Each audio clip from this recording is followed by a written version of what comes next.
When people think of Estes Park, they picture elk walking through the town, the gateway to the Rocky Mountains, and that famous hotel inspired by The Shining. But the real story of Estes Park goes back long before the tourists and souvenir shops. For thousands of years, the Ute and Arapaho peoples traveled through this valley every summer, gathered plants, followed the seasons, and knew every ridge and river. The mountains were home long before there was a town. In the 1860s, a Kentucky-born man named Joel Estes discovered the valley. He loved the land, the fishing, and the open space. So he brought his family to live here. The place became known as Estes Park, even after he left because the winters were too harsh. Later, another man shaped the future of this valley. He was known as F.O. Stanley, famous for creating the Stanley Steamer automobile. In the early 1900s, he came to Estes Park to recover from tuberculosis. The mountain air helped him heal, and he decided to build a grand hotel, the Stanley Hotel. The Stanley Hotel opened in 1909. It brought wealth,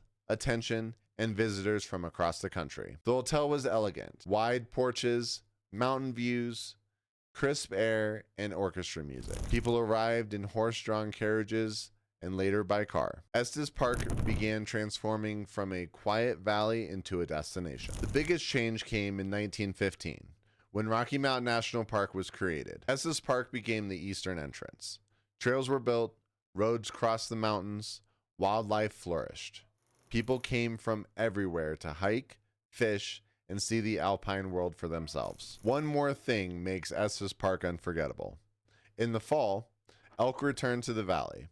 You can hear them bugling through the town, like ancient voices carried in the wind. Cars stop, a crowd gathers. Nature reminds everyone in this valley that it still owns the mountains. Today, Estes Park is a mix of history, wilderness, hotels, cabins, and small shops.